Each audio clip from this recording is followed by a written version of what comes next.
สวัสดีค่ะมีนาเองค่ะวันนี้มาชวนทำโดนัทนะคะแต่เป็นโดนัทเกลียวกันค่ะทำง่ายๆเลยสไตล์บ้านๆเรียบร้อยช่างมาให้เสร็จเรียบร้อยแล้วจ้ามีคนแซวว่าเพจปลอมหรือเปล่าเนี่ยทำไมอุปกรณ์ดูครบปกติสายกะอย่างเดียวว่าอะไรก็อายมาค่ะเดี๋ยวเรามาเริ่มทำกันเลยดีกว่าช่วงนี้จะทำเป็นพวกนี้เยอะหน่อยนะคะเพราะว่าลูกชายมีนาอยู่บ้านน้องหยุด9 วันนะคะเราก็จะเริ่มนะคะจากนมค่ะนมอุ่นครึ่งถ้วยตวงใครจะใช้เป็นนมเย็นก็ได้นะคะแต่ว่าอากาศมันค่อนข้างเย็นอยู่ก็เลยใช้เป็นนมอุ่นแทน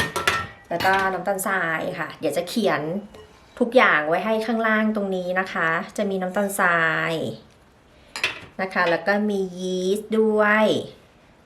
ยีสต์จะเหมือนเดิมค่ะใช้กี่ทีก็2 ช้อนชาบอกเลยก็ได้ค่ะน้ำตาลทรายเนี่ย2 ช้อนชาครึ่งคือมีนาช่างไว้ให้ด้วยไงคนค่ะคนทุกอย่างให้เข้ากันแป๊บแล้วเราจะพักไว้นะคะวันนี้มีนาจะพลูฟยีสต์ก่อนนะทุกคนจะได้แบบว่าทำออกมาแล้วแบบจะได้เหมือนกันหลังจากที่ยีสต์เขาขึ้นแล้วนะคะเขาทำงานก็จะเป็นแบบนี้นี่เขาจะขึ้นฟองแบบนี้นะแล้วเราก็คนค่ะคนให้น้ำตาลข้างล่างเนี่ยเขาละลายคนจะแรงใช่ไหมไข่ไก่ค่ะ1 ฟองเบอร์ 2หรือเบอร์ 3ก็ได้เอาออกมาจากตู้เย็นเลยแหละ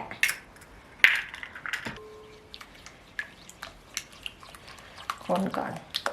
ถ้าใครแพ้นมนะคะก็ใช้น้ำครึ่งหนึ่งน้ำเต้าหู้ครึ่งหนึ่งได้นะแล้วก็ตัวนี้ค่ะ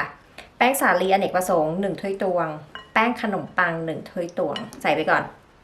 เผื่อใส่เพิ่มแล้วเดี๋ยวสรุปให้ฟังเกลือค่ะครึ่งช้อนชานวดเครื่องได้นะถ้านวดเครื่องเนี่ยนวดไปเลยค่ะให้เขาล่อนออกมาจากโถถ้านวดมือก็นวดให้เขาเนียนตัวนี้นะคะมีอยู่ที่ไทย10 ชุดถ้าใครอยากได้10 ชุดสุดท้ายละ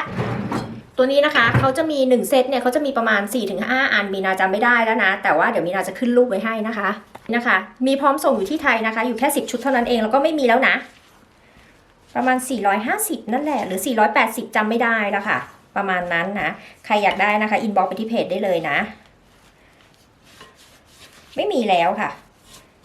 แล้วก็ไม่ได้ส่งไปละเสร็จแล้วนะคะเดี๋ยวเราจะนวดนะคะนวดให้เขาแบบพอเข้ากันก่อนตัวนี้ไม่จำเป็นต้องนวดจนถึงเป็นฟิล์มนะ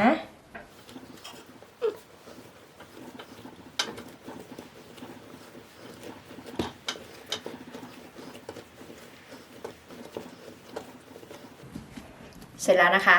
พอเรานวดเสร็จแล้วนะพอเข้ากันแล้วเราก็จะใส่เนยค่ะเนยเนี่ยจะใช้เป็นเนยเย็นแต่ว่ามีความนุ่มเนยจืดด้วยถ้าใครใช้เนยเค็มตัดเกลือทิ้งนวดง่ายค่ะนวดไม่ยากยังไม่ได้เติมแป้งเลยนะเราก็จะค่อยๆนวดไปค่ะให้แป้งเขาเนียนเท่านั้นเอง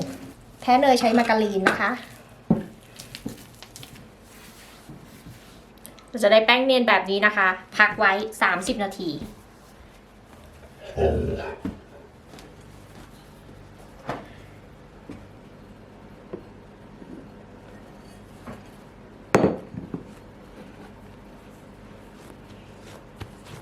เดี๋ยวรีดเลยค่ะรีดให้มันเป็นแผ่นสี่เหลี่ยมผืนผ้าเราจะทำเป็นกลมก็ได้นะคะแต่วันนี้จะทำเป็นเกลียวมีความหนาประมาณ1 เซนนะคะแล้วเดี๋ยวเราก็จะตัด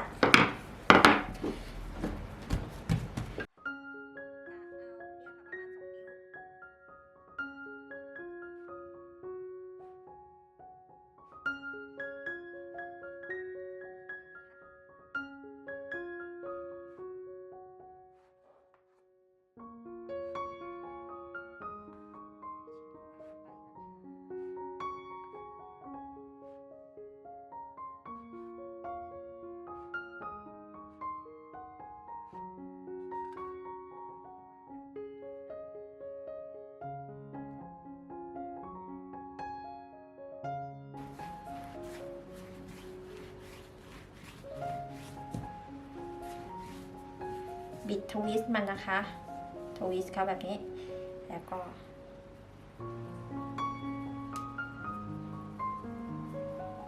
ก็จะได้ชิ้นประมาณนี้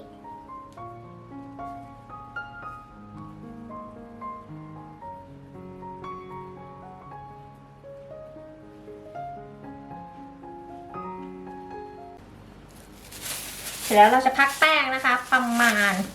60 นาทีค่ะให้เขาขึ้นเป็น2 เท่าเราจะทอดด้วยไฟอ่อนนะคะ ตัวนี้เป็นไฟอ่อนนะแล้วก็น้ำมันเนี่ยจะต้องให้ลอยเห็นไหมขโมยกระทะลูกมากระทะมินิมอลลูกนั่นเองแล้วก็นี่เลยค่ะคว่ำหน้าลงไปก่อนใช้ไฟอ่อนแล้วก็กลับทีละด้าน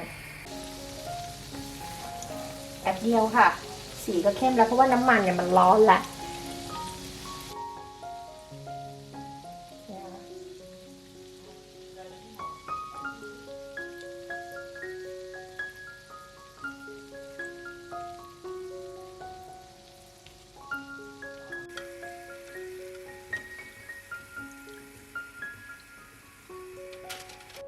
กระทะมินิมอลค่ะคว่ำค่ะ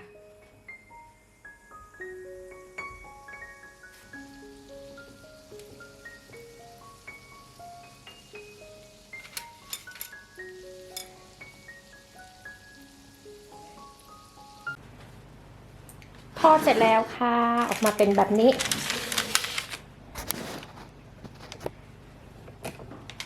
คลุกน้ำตาลค่ะใครจะผสมชินนามอนก็ได้แต่เผอิญน้องที่บ้านไม่กินชินนามอนเนาะอ่ะดูนะคะเสร็จเรียบร้อยขอกินสักคำนะดูนะกินตอนทอดนี่แหละร้อน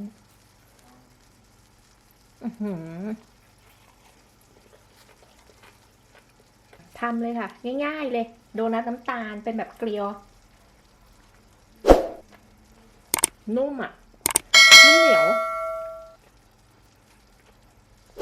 ยังไงฝากกดไลค์กดแชร์แล้วก็ติดตามให้ด้วยนะคะเดี๋ยวจะไปจัดจานแล้วจ้ะขอบคุณค่ะลูกบอกชอบค่ะผ่านนี่นะคะมีนาก็ทอดไปด้วยค่ะแล้วก็คลุกน้ำตาลไปด้วยรอให้เขาอุ่นๆนะคะแล้วเราค่อยคลุกน้ำตาล